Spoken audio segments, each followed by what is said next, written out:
నమస్తే. Welcome to wild S Satish Kumar ఇప్పుడు పరకామణి కేసులో ఇప్పుడు ఆయన ఫోన్ డేటా అంతా పోలీసులు తీయబోతున్నట్టు తెలుస్తోంది.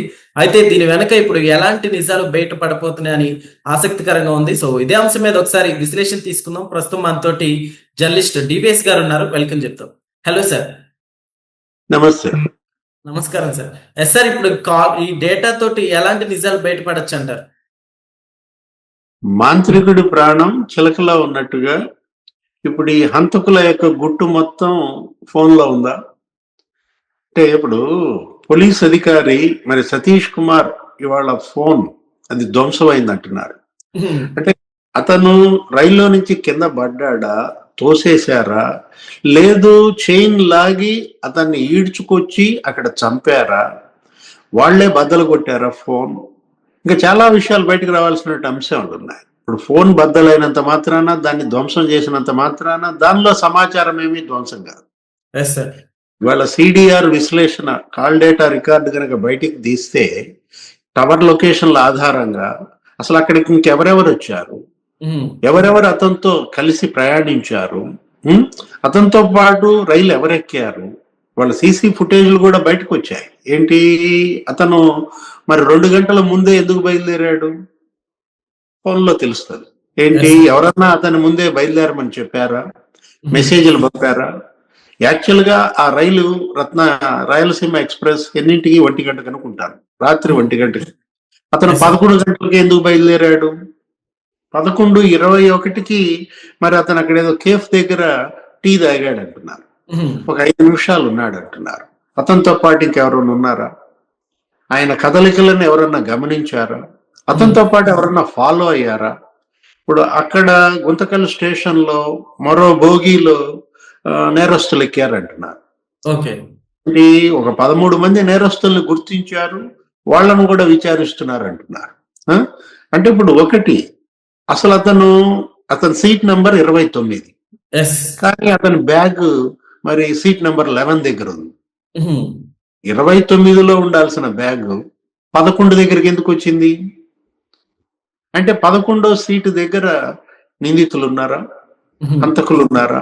అక్కడికి అతన్ని పిలిపించుకున్నారా?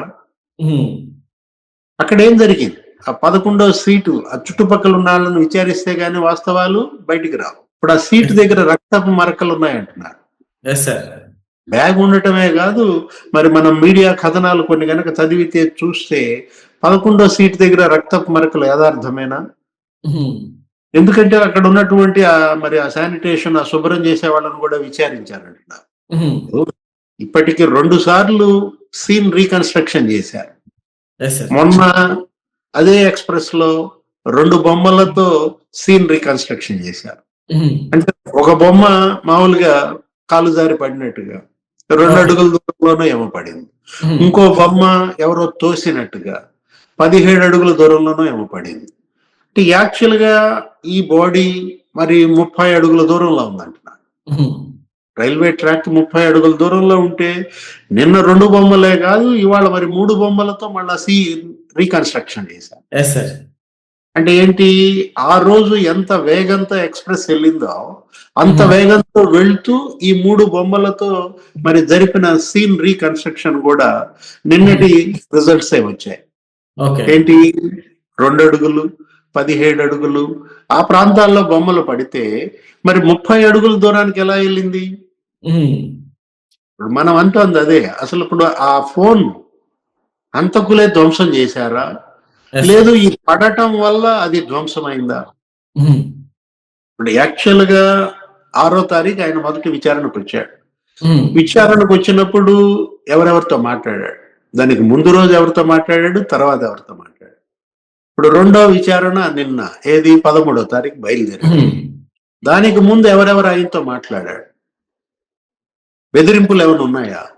ఆ కాల్ డేటా, ఆ వాట్సాప్ మెసేజ్లు, లేకపోతే ఆ ఇంటర్నెట్ కాల్స్, ఇవన్నీ కూడా మనకి బయటకు వస్తే గానీ వాస్తవాలు మనకి బయటకు రావాలి. ఒకటి, అసలు మరి భూమన కరుణాకర్ రెడ్డికి ఎలా తెలిసి ఇది ఆత్మహత్య అని? అప్పటికి అసలు ప్రభుత్వం ప్రకటించలేదు, పోలీసులు ఎవరు చెప్పలేదు. ఇది హత్యో తెలియదు, ఆత్మహత్యో తెలియదు, అనుమానాస్పద మృతిగా మరి నమోదైంది. రెస్పాండ్ అవటం ఎలా చూడొచ్చు అంటారు? అదే కదా ఇప్పుడు ఏది తొందరపడి ఒక కోయిలు అనకూడదు, ఇది కోయిలు కాదు ఇది గద్ద అనాల. తొందరపడి ఒక గద్ద ముందే కూసింది అనాల. దీంట్లో ఇప్పుడు ఒకటి కుటుంబ సభ్యులు హత్య అంటుంటే భూమన కరుణాకర్ రెడ్డి ఆత్మహత్య అంటే దర్యాప్తును పక్కదారి పట్టించడం కోసం భూమన కరుణాకర్ రెడ్డి మరి ఆత్మహత్య అనేది తీసుకొచ్చాడా? Yes sir. ఇప్పుడు ఇవాళ ఈ కేసులో మరి ఒక సిఐ పాత్ర ఏర్పడతాను. సర్కిల్ ఇన్స్పెక్టర్ గతంలో తిరుపతిలో చక్రం తిప్పినటువంటి ఆ సిఐ మరి అతనికి మరి ఇక్కడ ఈ కేసుకి ఉన్నటువంటి సంబంధాలు ఏంటి, అతని పాత్ర ఏంటి, అతనేమన్నా ఫోన్లు చేశాడా, అతనేమన్నా బెదిరించాడా? అంటే ఈ హంతకులు అతని ద్వారా సతీష్ కుమార్ని ఏమన్నా బెదిరించారు? అప్పుడు అతను కూడా పిలిపిస్తున్నారు, ఆల్రెడీ అతను కూడా విచారించినట్టున్నారు. మనకు తెలిసి ఇప్పటి విచారణలో హాజరైనటువంటి సిఐ ఎవరు, అతను ఎవరు, జగన్మోహన్ రెడ్డి అనేవాడు హాజరయ్యాడు. అతనేనా ఈ సిఐ కూడా? లేదు, ఎవరో ఎస్ఐ లక్ష్మీరెడ్డి అనేవాడిని కూడా విచారణకు పిలిపించారు. ఇక్కడ ఒకటి సతీష్ కుమార్ ఇవాళ ఎవరికి ఇట్లాంటి ప్రమోషన్ అతనికి ఎలా వచ్చింది? 2012 బ్యాచ్, 2013 బ్యాచ్ అనుకుంటా. అంటే మహా ఉంటే 12 ఏళ్ళు 13 ఏళ్ళు అనుభవంలో అతని బ్యాచ్ లో ఎవరికి రాలేదు సర్కిల్ ఇన్స్పెక్టర్ ప్రమోషన్. ఆయన కానిస్టేబుల్ స్థాయి నుంచి ఎస్ఐ అయ్యాడు, సిఐ అయ్యాడు. ఇప్పుడు సిఐగా ఆ బ్యాచ్ లో ప్రమోషన్లు ఎవరికి రాకుండా ఇతనికి ఒకటికి ఎలా వచ్చాయి, ఎవరు ఇప్పించారు? దానిపైన కూడా విచారణ జరిపించాలి. సతీష్ కుమార్ ప్రమోషన్ వెనుక ఎవరున్నారు, సతీష్ కుమార్ కి వీళ్ళకి ఉన్నటువంటి లావాదేవీలు ఏంటి? మనకు తెలిసి ఆ కుటుంబం ఏమీ లాభపడలేదు, అతనికి ఏమీ ఆర్థికంగా లబ్ధి చేకూరలేదని తెలుస్తోంది. ఇవాళ ఇద్దరు పసిబిడ్డలు సతీష్ కుమార్ వాళ్ళు ఏంటి శాలివాహన సంఘం వాళ్ళందరూ కూడా ఆందోళన చేస్తున్నారు. ఆ కుటుంబాన్ని ఆదుకోవాల్సిన బాధ్యత కూడా ప్రభుత్వం పైన ఉంది. హంతకులను కఠినంగా శిక్షించాల్సిన అవసరం ఉందన్నమాట. ఇది మళ్ళా ఇంకోసారి రిపీట్ కాకూడదు.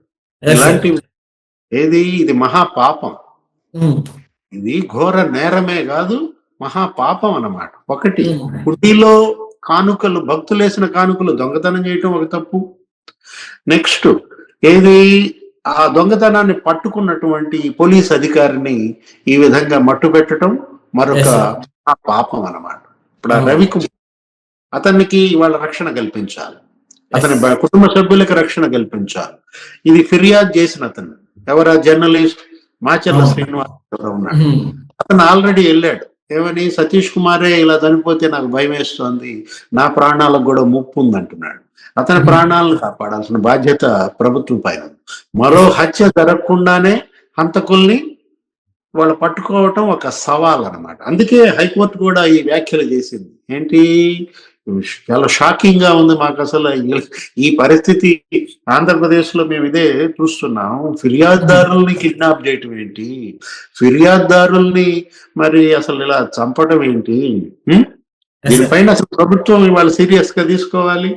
మరి డిఐజీ రవిశంకర్ అయ్యన్నారు కూడా ఈ కేసుని సిఐడికి ఇవ్వమని అడిగినట్టున్నారు.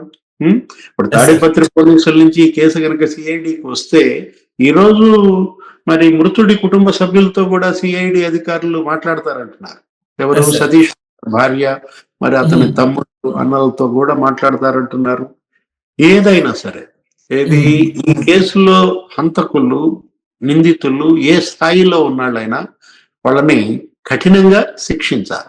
ఇది కోట్లాది భక్తుల డిమాండ్ అన్నమాట. ఇది కేవలం శాలివాహనుల డిమాండ్ మాత్రమే కాదు, మొత్తం ప్రపంచ వ్యాప్తంగా ఉన్నటువంటి తెలుగు ప్రజలందరి demand. Okay sir, thank you. నమస్తే.